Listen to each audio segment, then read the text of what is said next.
Meet my coaching student, Vincent. A year ago, he was a struggling Amazon bookseller working 2 jobs, and fast forward a year later, he's making over $6,000 profit a month as a part-time online arbitrage seller. We're going to dive into his story, time management tips, product research tips, how he built the initial momentum, and scaling up his Amazon business for Q4, which is right around the corner, as well as back to school going on right now. Let's dive into the interview with Vincent. What's up, Vincent? Got the man here today. How you doing, bro?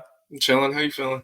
Absolutely. So you have just about the identical background to what I did when I was just initially getting going, man, which really nicely brings me back and everything. It's beautiful seeing, all that product there. And it's just that's what a young man building his dreams look like. And everything, man. So take us back. So you're about a year or so in, right? Break us down, why you got started and then where you're at, man. So I actually started like 2 or 3 years ago, like on and off, but it was mainly doing books. So I was doing Goodwill, books, eBay, setting a bunch of just notifications, just flipping books from eBay to Amazon. But it wasn't really scalable. But during the last year, I was, of course, working with you, and that really just jump-started everything. Now I'm doing like 25, 30K revenue a month. But yeah, that's beautiful, right? So like 6K profit right around there. Yeah. Cool. And obviously books is a great way to start because it takes virtually no money or very little capital, right? But it's very difficult kind of to scale and really, leverage out your time and everything because books, oftentimes it's used items, right? Which is going to be one-offs, thrifting, library sales. That's really the trenches there and everything when you don't have a little bit of capital. Or when you have a little bit of capital. However, online arbitrage, right? You can go buy 20, 50, 100 of the same shoe, for example, right? And that gives you, 20x the profit if you buy 100 units instead of 5 units, but it takes the same amount of time, right? So talk about initially like transitioning, like what made you want to get into the actual like traditional online and retail arbitrage compared to like used book arbitrage? So there's just so much more scalability because I come from like hype shoes. So I was doing those botting, but you're making like $10 profit. You need a bunch of connections to get multiple pairs. When you go through the way I'm doing it now, for OA and RA, you can just get so much more inventory, so much more velocity. It's just a much more scalable business plan. Yeah, and there's a lot more just availability of like a basic Adidas sneaker compared to like Yeezys, for Yeah. example. And it's more accessible to the consumer if you think about like just the base level of like consumer demand. Like a lot more people are going to want like Adidas Superstars or Air Force Ones, for example, and everything. So you really did like a very similar reselling transition for me. You came from sneakers and reselling sneakers and then used books on Amazon and then eventually online arbitrage with Amazon. Talk about initially building the momentum on the arbitrage side of things. Like, was there a specific item or a specific time last year where you were like, really like, okay, this stuff really works? Or is there like a special inflection moment? Yeah, so I had this one supplement product, which I'm now regated in, and they're not accepting any sellers, so that's kind of annoying. But it was doing like 5 to 10K a month, 100 units a day. You had to do a bunch of different stuff to get it profitable. Subscribe and save, all that. Okay. Secret coupons. I was packing up like 50 to 100 of those little poly bags a day, going to the post office, dropping them off. They kind of like me now, but they hated me to begin with. They were like, who is this guy bringing in all these packages every day? And that was before you knew about the scan sheet. Now, if you go in there with 100 packages and make them scan them all, they're going to hate you. Yeah, what's a scan sheet for the people, man? Because we're just getting into back to school. So a lot of people are going to be getting those first couple huge FBM shipment days, man. So what's the scan sheets? So if you use like VQ, or you can get it directly through Amazon, but if you print out a scan sheet, it's going to have all your USPS orders just on one sheet. So if you have 50 orders, they don't have to scan them individually. They just scan the one sheet. It'll check all 50 orders in, and then you'll be all good to go. Exactly, right? And during Q4, man, I've had days where I've shipped out over 1,000 FBM orders in one day. And if you don't do the scan sheets, man, the USPS employees or whatever got to scan each individual package each time. So you can actually save them and yourself a lot of time with that and just kind of speed up the process and everything too. And so that's specifically on the FBM side of things, right? So talk about how you've used FBM as a tool, because coming from the used book world, man, very, very few people are talking about doing FBM, but in arbitrage, OA, RA name brand stuff, it's a phenomenal tool, especially this time of year with back to school and then Q4 coming up right after it. So talk about how FBM's been helpful, man. Well, so in the beginning, my first like 5, 6 months was all FBM. So I had like 2,000 in cash, and that was before I got any credit, anything. So with the FBM, you get your money back pretty much 2 weeks. You don't have to wait. So when you do FBA, you have to wait for the check-ins. Lord knows they lose something, you're going to be out inventory. So you just get so much more turnover for your cash, and you just reinvest it so much easier. Yeah, and you get to learn quicker, you get proof of concept quicker. And then another really important part of it too is with FBM is like you can't really buy one of something to FBA it. The economics don't really make sense because obviously you pay FBA fees and you have to ship the product to Amazon. However, with merchant fulfilled, you pay individual shipping and you don't pay FBA fees. So you can buy one of stuff to test, and that's very advantageous when you're a new seller. So in terms of your current setup right now, what's the spread of retail arbitrage to online arbitrage? Like which one are you more focused on? Quite literally 0% retail arbitrage. If I Yeah. do retail arbitrage, it's from online orders to pick up. I don't go in the stores at all, to be honest. And that's the cool thing is you've earned the right to not have to, right? Because now you're abundant. You've seen some sales cycles go by over a year. You have an idea of a couple of your favorite suppliers or suppliers that cancel that you don't like, for example, right? Break down the order pickup strategy, man, because that's a huge thing for the next 5 months, especially for everyone watching this. So mainly for a bunch of the online retailers, you have online pickup orders. You can check the stock before you even buy it. You place the orders. You can list it FBM before you even pick up the order. So if it sells, go pick it up. If it doesn't, maybe you let it expire, maybe you don't. That's up to you. But they just have everything at the front. You go in, just show them your pickup, grab everything. Like I just walked in, grabbed 100 units of something a couple of days ago, and just no issues. Just walk out with everything. Some people will look at you crazy, but Oh, and that's all right, man. Hey, people don't look at you crazy if you work a job you don't like for 50 years, which is kind of ironic. And everything. And the cool thing is, so Vincent actually lives near where my old warehouse was in Delaware, right? So I actually know some of the stores he's going into, and we were able to, jam on some of that stuff and everything too, which was, really fun as well. So we obviously work together formally, right? Talk about just utilizing the community in general, because that part's free, man, right? Meeting people on Twitter, meeting people on social media, building relationships within the community. Is that something you've utilized a lot? yeah, it's more of like with that, it's kind of social proof, not just for you, but for the game as a whole. Just to see that there's other people actually doing the thing that you want to do and that it's possible. So like if you're doing it by yourself, going in blind, you don't necessarily know that it's going to work. But once you get around these people and you actually start seeing them, meeting them in real life, seeing people doing 7, 8 figures, it just makes it feel so real. Yeah, and it helps you avoid a lot of mistakes. You get to learn quicker. It's a lot more fun too. And the cool part, that's free, man. Discord, Twitter, Instagram, right? Yeah. And you just got to consider like, selling on Amazon is its own specific language, right? And if you are sitting here by yourself trying to learn that language and you're doing it on your own, you don't have, people you're meeting in other states or in the comments of this video or in the Discord or whatever, right? It's going to be a lot harder naturally, right? Because everyone that is good at this, right, has other people they're jamming with on different opportunities. If you guys are looking for more help scaling up your Amazon business with back to school here and Q4 coming in the near future, I have something for you. Now is a perfect time to apply for my coaching program if you're looking for unparalleled daily one-on-one access to me, 3 group coaching calls a week, as well as you want to get on a live one-on-one sourcing call with myself and get plugged in on all my favorite coupons, tips, tricks, and strategies, a ton of stuff I don't share publicly on YouTube. I'm going to leave a link down below in the description for my coaching program application. Go ahead and fill that out if you're interested. Back to the interview with Vincent. Speaking of take advantage of big opportunities, talk through how Q4 went last year. Oh, Q4, it could have went a lot better. Did just shy of 50K, but I was working 7 days a week. So I was working 2 jobs and I was doing FBM every day. Really getting to it, man. No excuses for this stuff, man. Yeah.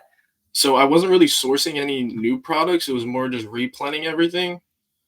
So, and I still did almost 8K profit doing that barely. So like part-time while working 7 days a week, it was still just insane. So that's why I'm excited for this year. I have a lot more free time. I'll be able to source new products barely. and just 100K. And Under you're pretty young, right, too? 24, yeah. 24. Cool. Exactly. Right. So that's the way I think it makes a lot of sense to view it, is that you were working 2 jobs 7 days a week last year. Right. And now the at least 9 to 5 work schedule is significantly less. Right. Yeah. So you bought back that time. Right. And you got to consider right now, because you're a lot better at selling Amazon because you're a year in, go figure. Right. Or at least doing online arbitrage, your output per hour is significantly higher than it was because you built the skill, right? And a lot of people get into this and they're like, how much money can I make per hour? And that is very low when you're new. And it grows over time because the skill is the solution, not the time. It doesn't matter how much time you put into it. It matters how good you are at it. And you get good at it through reps, right? And I know you're very into fitness as well, man. So how does like kind of fitness relate to business and vice versa, basically, man? Because it's, I've seen a lot of similarities after getting a lot more serious about that stuff about a year ago. Yeah, I feel like fitness and like mental health go like hand in hand. So you build like mental discipline. You know what's got to get done. So once you've already done that in some other area of your life, it'll definitely transfer over. Because I got into fitness before Amazon, and it just changed my, like, I lost 50 pounds. You know the work that needs to be done. And then when it transfers over to Amazon, you just need to be disciplined. Nobody's going to tell you, oh, go to the store, pick up these 50 orders. Like, you have to do this yourself. You have to want it for yourself. And it just transfers over so well.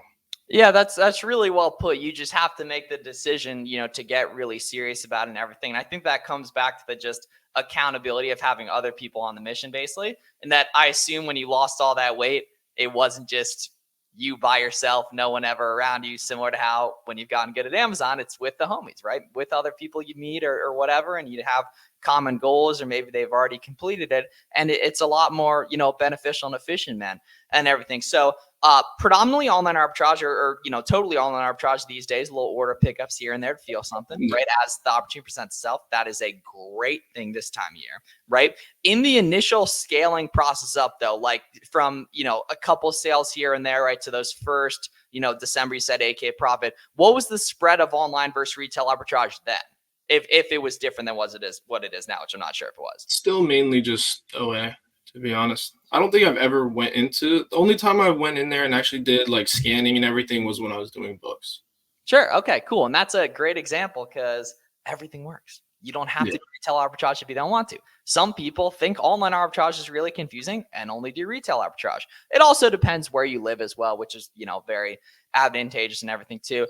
You plan on just hanging out in OA and the occasional pickup order predominantly, or you plan to mix any wholesaling in the future, private label, anything like that? Definitely wholesale, recent or like coming soon. Probably run out OA for the rest of the year because it's just peak time. There's just no reason not to be doing OA right now. Q1, Q2, maybe open up some wholesale accounts, get that going, flowing. And then eventually, like, once I have enough capital stashed away where I could just play with stuff, 2-3 years down the line, white label something, start up a private label.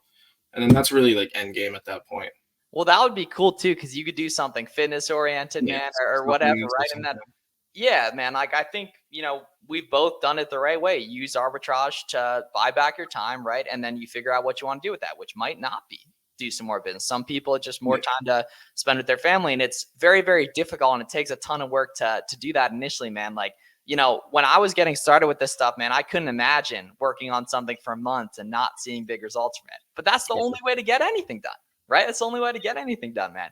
So we're filming this on July 30th, right? So back to school is just kicking off. The cool thing is, in your case, man, you haven't even really had a back to school really knowing what you're doing, right? Yeah. So like, what's your plan? That's dope, right? That started September or so of last year, man. Right? So what's your plan for back to school this year? So right now I'm just finishing up. I need to pack everything up that I have in here downstairs, get all that out of the way, and then just get all my seasonal products and just pump them. FBM, pump everything I can, FBM, make as much possible, just get ready for Q4. Yeah, and what are your strategies for finding the types of listings that are going to perform well during back to school? And how do you like to online arbitrage source in general? Mainly keep a product finder. Definitely looking at those sales increases, sales rank drops, pricing increases, and then once you build out your good group of storefronts to stock, you just check on them, see what they're doing, and just see if it's still profitable. Yeah, break down how Keep a Product Finder works, because that's something we don't talk about much on here, but is a main cornerstone of the coaching program stuff we talk about sourcing wise, man. So break down how KPF works. So keep a product finder. You can pretty much, if you've been in Amazon, you know what a keep a graph is. You pretty much tailor the keep a graphs to the identical criteria that you're looking for. You can see offer counts going down, offer counts going to the moon, products you want to stay away from, products that are just becoming hot, dropping into the below 100K sales rank. Just it's so easy to find products that are pumping if you know how to use Keep a Product Finder. Right now, there's a second part to that though, right? Because you use Keep a Product Finder to find the good listings, but the key is that very few listings are just going to be profitable at the advertised price, right? Yeah. I talk about this all the time, but it's very difficult to kind of quantify, man. So break down some of those strategies you like to use to get items cheaper and actually make items profitable. So couponing is a big thing. You try out your regular old welcome 10, your good old welcome bonuses. You just download every extension, Top Cashback, Coupon Birds. What else we got? Capital One Shopping, Capital One Shopping, right? Honey. Yep.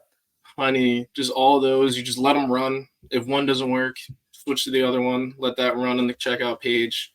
You can always do the abandoned cart. Some websites don't do it. Some do. You leave it in the That's cart. sauce. That's Wait like sauce. 10, 15% off sometimes if you just leave it there. It's right? just gift cards. You can always use your gift cards. Card Bear, all that. Yep. Top cashback gift cards as well. Subscribe and save. Right. And then the rest of the year, right? Labor Day sales coming up as well. Right. And then Halloween sales. Hopefully there's another Prime Day in October like there was last year. Right. And then the most facts, but the most underrated sourcing time of the entire year is early Black Friday. So that period from November 1st to November 15th, pretty much every retailer will run an early Black Friday sale. And then honestly, it's like the Sunday before Thanksgiving is when Black Friday sales start as well in the modern era. Thankfully for the American consumer is really excited to buy stuff. We're really excited to buy stuff to sell to them and everything, which is great and all that. So it's going to be FBM starts pumping around then too. So if you're just starting out now, that's the time. FBM early or late November, early December, you can change your life. Right. And even now, man, for back to school too, like, back to school is when I hit my first 100K month a couple of years ago. Just using like 0-day handling time, multiple listings for the same item. If an item's above $20 but below £1, you got to scroll down and factor to FBM on seller because it's probably a little bit more profitable, right? Saving leads for the future. Just searching on Amazon, Adidas soccer, Puma soccer, you're going to find good listings. It's the best consumer facing algorithm on earth. Right. For that kind of stuff and everything. So as we finish up here, man, if you could go back and tell Vincent a year ago, man, he's like, man, I'm doing this book stuff, but I see Uncle Flip's doing online arbitrage stuff, man. What are you telling yourself that would set you up to find the same success or further in half the time?